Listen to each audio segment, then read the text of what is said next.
ದ್ರಾಕ್ಷಿ ಉತ್ಪಾದನೆ ಮತ್ತು ಮಣುಕ ತಯಾರಿಕೆ. ದ್ರಾಕ್ಷಿಯನ್ನು ಬೆಳೆದು ನೇರವಾಗಿ ಮಾರಾಟ ಮಾಡದೆ ಮಣುಕವನ್ನು ತಯಾರಿಸಿ ಸಂಸ್ಕರಣೆ ಮಾಡಿ ಒಳ್ಳೆಯ ಕ್ವಾಲಿಟಿ ಮಣುಕವನ್ನು ತಯಾರಿಸಿ ಕೋಲ್ಡ್ ಸ್ಟೋರೇಜ್ನಲ್ಲಿ ಸಂಗ್ರಹಣೆ ಮಾಡಿ ಉತ್ತಮವಾದ ದರ ಬಂದಾಗ ಮಾರಾಟ ಮಾಡುತ್ತಾರೆ. ಈ ವರ್ಷ ಅವರು ಅಂದಾಜು 20 ಟನ್ ದ್ರಾಕ್ಷಿ ಮಣುಕವನ್ನು ಉತ್ಪಾದನೆ ಮಾಡಿದ್ದಾರೆ. ಇದರಿಂದ ಸರಿಸುಮಾರು 60 ಲಕ್ಷ ಆದಾಯದ ನಿರೀಕ್ಷೆಯಲ್ಲಿ ಇದ್ದಾರೆ. ದ್ರಾಕ್ಷಿಯ ನಿರ್ವಹಣೆ ಮತ್ತು ಆಳುಗಳ ಖರ್ಚು ಅಂದಾಜು 15 ಲಕ್ಷ ತೆಗೆದರೂ ಇವರಿಗೆ 45 ಲಕ್ಷ ಆದಾಯ ಬರುವುದು ನಿಶ್ಚಿತ. ಇವರು ದ್ರಾಕ್ಷಿ ಬೆಳೆಯ ನಿರ್ವಹಣೆ ಸಮಯಕ್ಕೆ ಸರಿಯಾಗಿ ತಾವೇ ಮಾಡುತ್ತಾರೆ. ಇವರು ಹೊಲದಲ್ಲಿಯೇ ಇದ್ದು ಬೆಳೆಯನ್ನು ದಿನಾಲೂ ವೀಕ್ಷಣೆ ಮಾಡಿ ಅದರ ನಿರ್ವಹಣೆ ಮಾಡುವುದರಿಂದ ಅವರಿಗೆ ಹೆಚ್ಚಿನ ಇಳುವರಿ ಮತ್ತು ಲಾಭ ಕೂಡ ಬರುತ್ತಿದೆ. ಎಷ್ಟು ವರ್ಷದಿಂದ ಸರ್ ನಂದು ಇದು ದ್ರಾಕ್ಷಿ ತೋಟ ಸರ್. ನಾ ಇದನ್ನ 16 ವರ್ಷದಿಂದ ನಾನು ಇದನ್ನ ಮಾಡ್ತಾ ಇದ್ದೇನೆ ಸರ್. 16 ವರ್ಷದಲ್ಲಿ 1 ವರ್ಷ ನಾ ಇದರಲ್ಲಿ ಫೇಲ್ ಆಗಿಲ್ಲ ಸರ್. ಇದು ನನಗೆ ಒಳ್ಳೆ ಫಸಲೇ ಬರ್ತಾ ಇದೆ ಸರ್ ಇದರದು. ಮತ್ತೆ ಈಗ 3 ಎಕರೆ ಮಾಡಿದ್ದೆ ಸರ್. 3 ಎಕರೆ ಫಸಲ್ ಬರ್ತಾ ಇತ್ತು. ಈಗ ನೀವುದು ಒಂದು 5 ಎಕರೆ ನಾನು ನೀವು ಮಾಡ್ಕೊಂಡಿನಿ ಸರ್. ಈ ವರ್ಷ ಅದು 12 ಟನ್ ಆಗಿದೆ ಸರ್. ಇದು ಒಂದು 10 ಟನ್ 22 ಟನ್ ನನಗೆ ಇದರದು ಮನುಕ್ ಬಂದಿದೆ ಸರ್.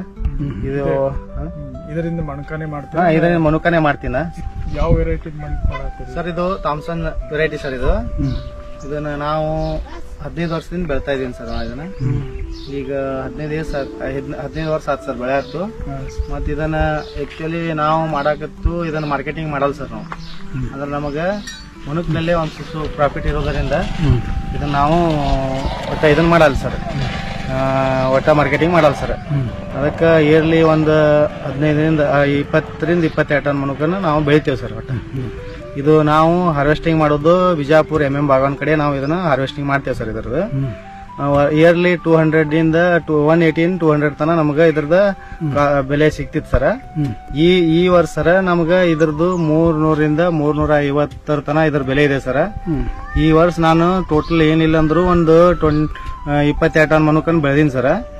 ಈ ಸಲ ನಂದು ಇದರದ್ದು ಒಟ್ಟು ಟೋಟಲ್ ವೆಚ್ಚ 300 ಹಂಗ್ ಮಾಡಿದ್ರು ಒಂದು 75 ಲಕ್ಷ ರೂಪಾಯಿ ನಮಗೆ ಇನ್ಕಮ್ ಆಗತ್ತೆ ಸರ್. ಇದ್ರ ಖರ್ಚು ನಮಗೆ ಏನಿಲ್ಲ ಅಂದ್ರು ಸರ್ ಒಂದು 10ರಿಂದ 15 ಲಕ್ಷ ರೂಪಾಯಿ ಇದ್ರ ಖರ್ಚು, ಲೇಬರ್ ಖರ್ಚು ಎಲ್ಲ ತೆಗೆದು ಮೆಡಿಸಿನ್ಸ್ದು ಎಲ್ಲ ಏನ್ ಬೇಕಾದ್ರು ಮಾಡಿದ್ರು ಇದನ್ನ ಟೋಟಲ್ ಒಂದು 15 ಲಕ್ಷ ರೂಪಾಯಿ ನಮಗೆ ಇದ್ರ ಖರ್ಚು ಆಗತ್ತೆ ಸರ್.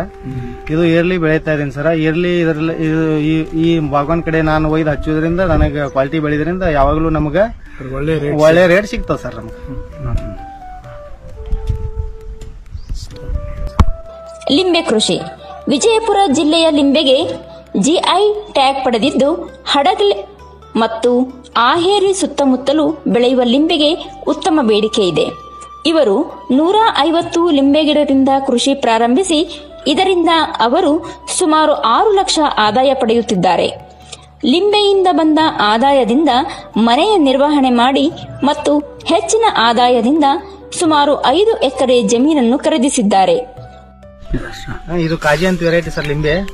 ಇದು ನಾವು 20 ಇಯರ್ದಿಂದ ಬೆಳೆಯತ್ತೇವೆ ಸರ್. ಇದನ್ನ ಬೆಳೆಯಕತ್ತು ಇದು ನಮ್ಮ ಅಪ್ಪಾರ್ ಹಿಡ್ಕೊಂಡು ಬೆಳೆದು ಇದರಿಂದ ಡೆವಲಪ್ಮೆಂಟ್ ಆಗಿ ಈಗೆಲ್ಲ ದ್ರಾಕ್ಷಿ ಬೆಳೆಯತ್ತೇವೆ ಸರ್.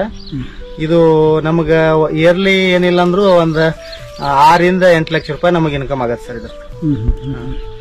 ಇದನ್ನೆಲ್ಲ ಮಾಡತ್ತೇವೆ ಸರ್. ಇದರಿಂದ ನಮಗೆ ಒಳ್ಳೆ ಆದಾಯ ಬಂದಿದೆ ಸರ್. ಈ ಕೃಷಿಯಿಂದ ಡೆವಲಪ್ಮೆಂಟ್ ಆಗಿ ಈ ಕೃಷಿಯಿಂದ ಮೇಲಕ್ಕೆ ಬಂದಿರೋದು ಸರ್. ನಾವು ಲಿಂಬೆ ಹಣ್ಣಿಂದ ಮೇಲಕ್ಕೆ ಬಂದಿದೆ ಸರ್. ಇದರಿಂದ ಲಿಂಬೆ ಹಣ್ಣಿನಿಂದ ದ್ರಾಕ್ಷಿ ಬೆಳ್ಕೊಂಡು ದ್ರಾಕ್ಷಿಗಿಂದ ಈಗ ಒಂದು 9ರಿಂದ 10 ಎಕರೆ ದ್ರಾಕ್ಷಿ ಬೆಳೆಯಕತ್ತು. ದ್ರಾಕ್ಷಿಯಿಂದ ನಾವು ಬಹಳ ಡೆವಲಪ್ಮೆಂಟ್ ಆಗಿದೆ ಸರ್. ಈರುಳ್ಳಿ. ಪ್ರತಿ ವರ್ಷ ಇವರು ಈರುಳ್ಳಿ ಬೆಳೆಯನ್ನು ಬೆಳೆಯುತ್ತಾರೆ. ಇವರ ಭೂಮಿಯು ಇಂತಹ ಬೆಳೆಯನ್ನು ಬೆಳೆಯಲು ಸೂಕ್ತವಾಗಿದೆ. ಸುಮಾರು 5 ಎಕರೆಯಲ್ಲಿ ಈರುಳ್ಳಿ ಬೆಳೆಯುತ್ತಾರೆ ಮತ್ತು ಮಾರುಕಟ್ಟೆಯಲ್ಲಿ ಅಂದಾಜು 1000ರಿಂದ 2000 ರೇಟ್ ಸಿಕ್ಕರೆ ಇವರ ಅಂದಾಜು 4 ಲಕ್ಷ ಆದಾಯ ಬರುತ್ತದೆ. ಒಳಗಡೆ ವರ್ಷ ಒಂದು 800ರಿಂದ 1000 ಪ್ಯಾಕೆಟ್ಗಳನ್ನು ಬೆಳಿತೇವೆ ಸರ್. 50 kg ನಾವ್ ಇದನ್ನ ಬೆಳೆಯಕತ್ತು ಒಂದು 10-15 ವರ್ಷ ಆಯ್ತು ಸರ್ ಬೆಳೆಯಕತ್ತು. ಇದರಲ್ಲಿ 1 ಇಯರ್ ರೇಟ್ ಇದೇನು ಅಷ್ಟು ಫಿಕ್ಸ್ ಅಂತ ಇರಲ್ಲ ಸರ್. ಇದರದ್ದು ಇದು ಸುಮ್ಮ ನಾವು ಯಾವಾಗಾದ್ರೂ ಒಂದೊಂದು ಟೈಮಿಗೆ ಸಿಗಬಹುದು ಸರ್ ರೇಟ್. ಈಗ 18ರಿಂದ 20 ರೂಪಾಯಿ ತನ ಇದರಿಂದ ಮಾರ್ಕೆಟಿಂಗ್ ನಾವು ಮಾಡ್ಕೋತೀವಿ ಸರ್. ಇದರದ್ದು ಒಂದು 800ರಿಂದ 1000 ಪ್ಯಾಕೆಟ್ ಇಯರ್ಲಿ ಬೆಳಿತೇವೆ ಸರ್ ನಾವು. ಮೆಕ್ಕೆಜೋಳ. ಪ್ರತಿ ವರ್ಷ ಇವರು ಮೆಕ್ಕೆಜೋಳ ಬೆಳೆಯನ್ನು ಬೆಳೆಯುತ್ತಾರೆ. ಇವರ ಭೂಮಿಯು ಇಂತಹ ಬೆಳೆಯನ್ನು ಬೆಳೆಯಲು ಸೂಕ್ತವಾಗಿದೆ. ಸುಮಾರು 5 ಎಕರೆಯಲ್ಲಿ ಮೆಕ್ಕೆಜೋಳ ಬೆಳೆಯುತ್ತಾರೆ ಮತ್ತು ಮಾರುಕಟ್ಟೆಯಲ್ಲಿ ಅಂದಾಜು 2000ರಿಂದ 2400 ರೇಟ್ ಸಿಕ್ಕರೆ ಇವರಿಗೆ ಅಂದಾಜು 4 ಲಕ್ಷ ಆದಾಯ ಬರುತ್ತದೆ. ಮೀನು ಕೃಷಿಯ ಬಗ್ಗೆ ಮಾಹಿತಿ ಪಡೆದು ತಮ್ಮ ಜಮೀನಿನಲ್ಲಿ 100ರಿಂದ 125 ಅಡಿ ಕೃಷಿ ಹೊಂಡ ನಿರ್ಮಾಣ ಮಾಡಿ ಅದರಲ್ಲಿ ಸುಮಾರು 8,000 ಮೀನಿನ ಮರಿಗಳನ್ನು ಬಿಟ್ಟು ಪ್ರಾರಂಭಿಸಿದರು. ಇವರಿಗೆ ಇದರಲ್ಲಿಯೂ ವರ್ಷಕ್ಕೆ ಸುಮಾರು 8 ಲಕ್ಷ ಆದಾಯ ಬಂತು. ಇವರಿಗೆ ಲಿಂಬೆ, ದ್ರಾಕ್ಷಿ, ಈರುಳ್ಳಿ ಮತ್ತು ಮೀನು ಕೃಷಿಯಿಂದ ವರ್ಷಕ್ಕೆ ಎಲ್ಲ ವೆಚ್ಚವನ್ನು ತೆಗೆದು ಅಂದಾಜು 50 ಲಕ್ಷ ಆದಾಯ ಬರಲು ಪ್ರಾರಂಭವಾಯಿತು. ಹೀಗೆ ಇವರಿಗೆ ಬಂದ ಆದಾಯದಿಂದ 30 ಲಕ್ಷ ವೆಚ್ಚ ಮಾಡಿ ಹೊಲದಲ್ಲಿಯೇ ಮನೆಯನ್ನು ಕಟ್ಟಿದ್ದಾರೆ. ನಮಸ್ಕಾರ, ನಾವು ವಿಠಲ್ ನಾಯ್ಕ ಅಂತೇಳಿ ಸಾಕಿನ ಹಡಗಲಿ ತಾಂಡದಿಂದ ಮಾತಾಡ್ತಾ ಇದ್ದೀನಿ. ಇದು ಸರ್ ನಾನು ಮೇನ್ ಸಾಕಿದ್ದು ವಿಸ್ತೀರ್ಣ 120 ಇದೆ. ಇದ್ರ ಮೇನ್ ಸಾಕತ್ತು 2 ಇಯರ್ಸ್ ಆಯಿತು.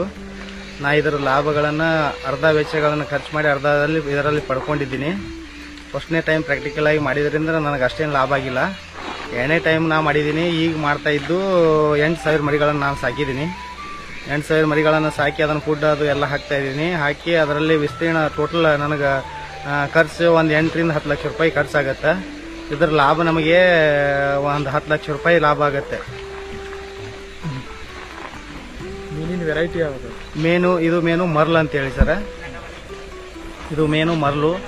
ಇದನ್ನು ಮಾರ್ಕೆಟಿಂಗ್ ಹೈದರಾಬಾದ್ಗೆ ಆಗುತ್ತೆ. 500ರಿಂದ 600 ರೂಪಾಯಿ ಕೆಜಿ ಇದು ಮಾರಾಟ ಆಗುತ್ತೆ. ನಮ್ಮಲ್ಲಿಂದ 300ರಿಂದ 350 ರೂಪಾಯಿ ಕೆಜಿ ಏಜೆನ್ಸಿ ಅವರು ಒಯ್ತಾರೆ. ಮತ್ತೆ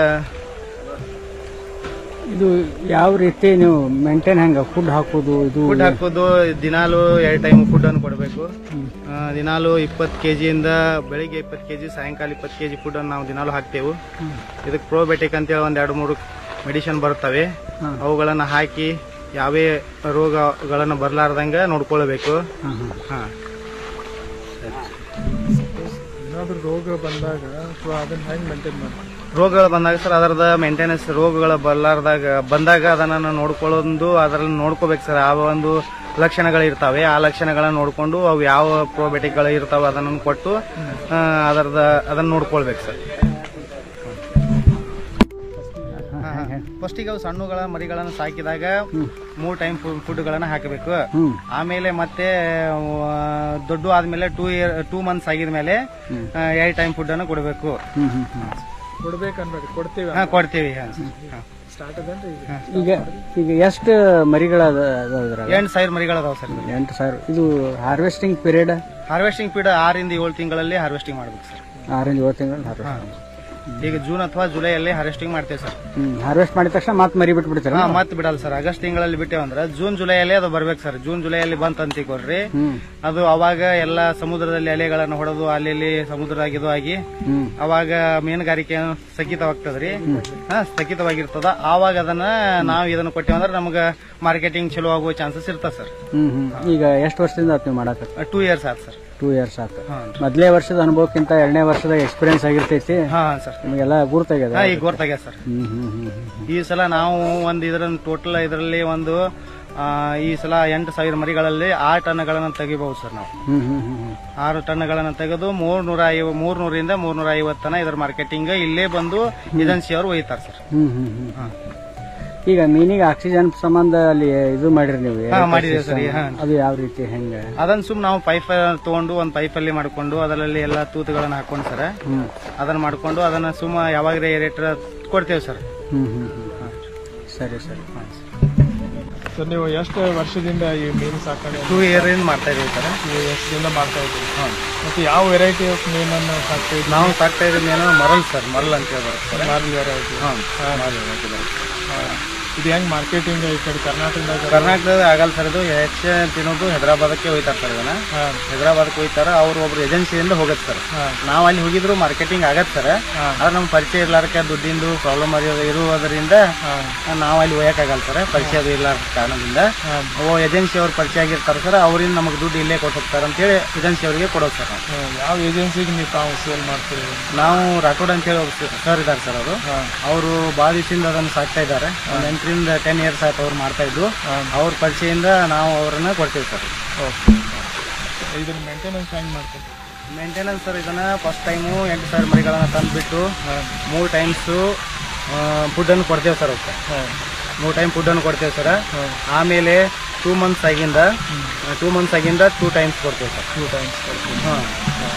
ಮತ್ತೆ ಈಗ ನೀವು ಮಾರ್ಕೆಟಿಂಗ್ ಆಯಿತು, ಮತ್ತೆ ಆಮೇಲೆ ಫುಡ್ ಮ್ಯಾನೇಜ್ಮೆಂಟ್, ಆಮೇಲೆ ಅದಕ್ಕೆ ರೋಗ ಅದು ಬಂದಿದೆ ಹೆಂಗೆ ನೀವು ಕಂಡು ಹಿಡಿತೀವಿ? ಅವಕ್ಕೆ ಒಂದೊಂದು ಲಕ್ಷಣಗಳು ಕಾಣ್ತಾವೆ ಸರ್. ನಮಗೆ ರೆಡ್ ಡಿಶಸ್ ಅಂತ ಬರುತ್ತೆ ಸರ್.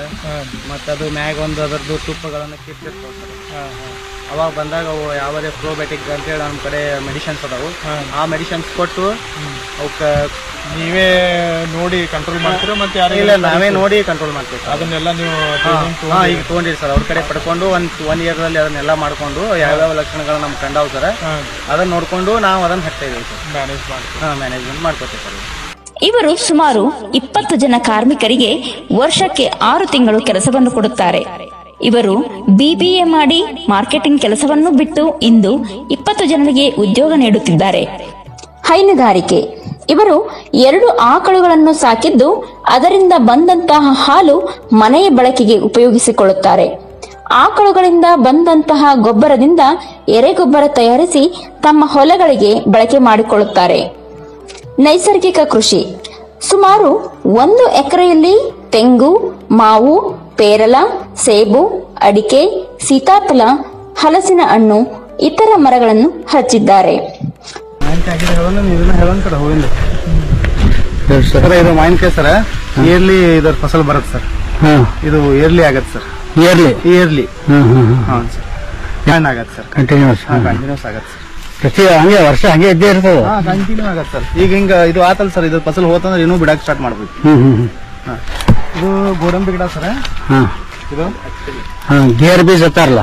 ಗೇರ್ ಬೀಜ ಅತ್ತಾರ ಸರ್. ಇದು ಗೋಡಂಬಿ. ಇದನ್ನ ಈಗ ಯಾವಾಗಲೂ ಸರ್ ಇದು ಈಗ ಹಾಕಿ ಒಂದ್ 3, 5, 6, 7 ಗಿಡ ಹಾಕಿದೇವ್ ಸರ್. ಇದು 3 ವರ್ಷ ಆಯ್ತು ಸರ್. ಇದ್ರ ಫಸಲ್ ಚಲೋ ಬರಬೇಕು ಸರ್. ಇದು ಫಸ್ಟ್ ಮೊದಲೇ ವರ್ಷ ಫಸಲ್? ಇಲ್ಲ, 2 years ಆಯ್ತು. 2 years ಆಯ್ತು. 2 years ಆಯ್ತು ಸರ್ ಫಸಲ್ ಬರಾಗತ್ತು. ಹಿಂಗ್ ಮುಂದೆ ಇದು ಹಾಕವು ಇವು ಸರ್. ಇದು ಗೋಡಂಬಿ ಸರ್. ಇದು ಇದನ್ನಾಗಿ ಇದನ್ನ ಆಮೇಲೆ ಸುಟ್ಟು ತೆಗಿತಾರಂತ ಸರ್. ಸುಟ್ಟು ತೆಗೆದು ಇದ್ರ ಎಣ್ಣೆನೂ ತುಕ್ಕೋತಾರಂತ ಸರ್. ಈ ಸರ್ ಇದು ಹಿಂಗ ಇದು ತೆಗೆದು ಹಚ್ಚಿ ಹತ್ತಾವು ಒಣಗಿಂದ ಹಚ್ತಾವ ಸರ್. ನಾಡ್ತಾವ ಸರ್. ಇದು ಮ್ಯಾಂಗೋ. ಮತ್ತಿದು ಆಗಲೇ ನಮ್ಗ ಫ್ಲವರಿಂಗ್ ಇತ್ತು ಸರ್. ಇದು ಈಗ ಫುಡ್ ಇದ್ದಿದ್ದು. ಪ್ರತಿ ವರ್ಷ ಕಾಯಿ ಆಗ್ತಾನೆ ಇರ್ತದೆ. Yearly sir. ಕಂಟಿನ್ಯೂ ಆಗುತ್ತೆ. 12 ತಿಂಗಳ ಇದರ ಫಸಲು ಬರುತ್ತೆ.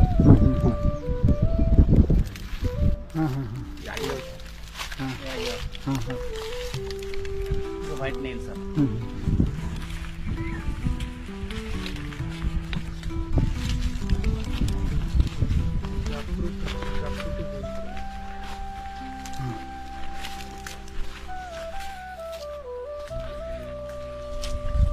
ಇದು ಆಪಲ್ ಸರ್. ಒಂದು 5-6 ಗಿಡಗಳನ್ನು ನಾವು ಮಾಡಿದ್ದೇವೆ ಸರ್. ಇದರಲ್ಲಿ ಸಕ್ಸಸ್ ಕಂಡಿದ್ದೇವೆ ಸರ್. ಅಲ್ಲೇ ಕೈಬಿಲೆ ತಳಗ್ ಅದೇ ಈಗ ಸರ್ ಇದು ಆಪಲ್ ಸರ್. ಇದು 2-3 years ಆಯ್ತು ಸರ್ ತೆಗಿಯಾಕತ್ತು. ಇದು ನಮಗ ಇದ್ರ ಫಸಲು ಒಂದ್ 2-3 ಸಲ ಬಂದಿದೆ ಸರ್. ಒಂದ್ ಗಿಡಕ್ಕೆ 2-3 ಕಾಯಿಗಳನ್ನು ಬಂದಾವೆ. ಅಲ್ಲಿ ಬೆಳೀತಾದಂತ ನಮ್ಮಲ್ಲಿ ಬೆಳೀತಾದಂತ ಎಲ್ಲ ಸೇಮ್ ಶುಗರು ಎಲ್ಲ ಆಪಲ್ಗೆ ಏನು ಬೇಕು ಅದು ನಮ್ಮಲ್ಲಿನೂ ಬೆಳೆಯಕ್ಕೆ ಸಾಧ್ಯ ಇದೆ ಸರ್ ಇದು.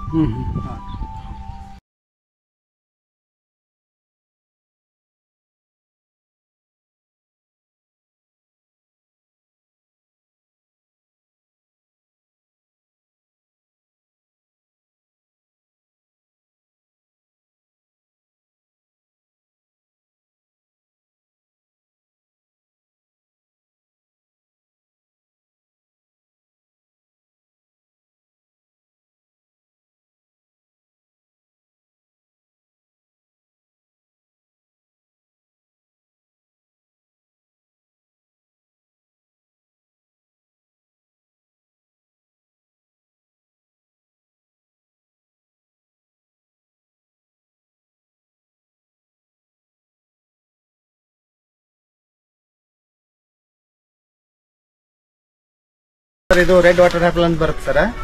ಇದು ನಾವು 2 ಇಯರ್ಸ್ ಇಂದ ಬರ್ತಾ ಇದೆ ಇದರ ಫಸಲು. ನಾವು ಇವು 2, 3, 4 ಗಿಡಗಳನ್ನ ಹಾಕಿ ನಾವು ಇದ್ರ ಇಳುವರಿಯನ್ನು ತಗೋತಾ ಇದ್ದೇವೆ ಸರ್. ಇದು ಬಾಳಿ ಮರ ಸರ್. ಇದು ಬಾಳಿ ಮರ ಸರ್. ಇದು ರೆಡ್ ಬಾಳಿ ಮರ ಸರ್. ಇದು ಕೆಂಪ ಕಾಯಿಗಳನ್ನ ಹಾಕ್ತಾವ ಸರ್ ಇದಕ್ಕೆ. ಅದು ಎಲ್ಲಕ್ಕೆ ಬಾಳೆಹಣ್ಣಕ್ಕಿ ಕೆಂಪ, ಅದು ನಮ್ಮದು ಇನ್ನೊಂದು ಜವಾರಿ ಬಾಳೆಹಣ್ಣು ಅಂತ ಬರುತ್ತೆ ಸರ್. ಇದು ಅದ್ರಾಗ ರೆಡ್ ಸರ್. ಇದು ಆಪೂಸ್ ಮಾವಿನಕಾಯಿ ಸರ್. ಇದು ಬೆನೇಶ ಅಂತ ಬರ್ತದೆ ಸರ್. ಇದು ನಾವು ಇದನ್ನ ಬೆಳ್ಯಾಕತ್ತು 1-3-4 ವರ್ಷ ಆಯ್ತು ಸರ್ ಬೆಳ್ಯಾಕತ್ತು. ಇದು ನಮಗೆ ಏನಿಲ್ಲ ಅಂದ್ರೂ ಒಂದ್ ಗಿಡಕ್ಕೆ 1,000-1,500 ಕಾಯಿಗಳನ್ನ ಕೊಡುತ್ತೆ ಸರ್. ಚೆನ್ನಾಗಿದೆ ಸರ್ ಇದು ಫಸಲು. ಕೋಳಿ ಸಾಕಾಣಿಕೆ. ಇವರು ಸುಮಾರು 50 ಜವಾರಿ ಕೋಳಿಗಳನ್ನು ಸಾಕಿದ್ದು ಅವುಗಳನ್ನು ಮನೆಯ ಬಳಕೆ ಮಾಡಿ ಅವರಿಗೆ ದುಡ್ಡಿನ ಅವಶ್ಯಕತೆ ಇದ್ದಾಗ ಮಾರಾಟ ಮಾಡುತ್ತಾರೆ. ಇದರಿಂದ ಸುಮಾರು ವರ್ಷಕ್ಕೆ 25,000 ಆದಾಯವನ್ನು ಪಡೆಯುತ್ತಾರೆ. ಇವರ ಸಾಧನೆಯು ಇತರರಿಗೆ ಮಾರ್ಗದರ್ಶನವಾಗಲಿ, ಇವರು ಕೃಷಿಯಲ್ಲಿ ಹೆಚ್ಚಿನ ಸಾಧನೆ ಮಾಡಲಿ ಎನ್ನುವುದು ನಮ್ಮ ಆಶಯ.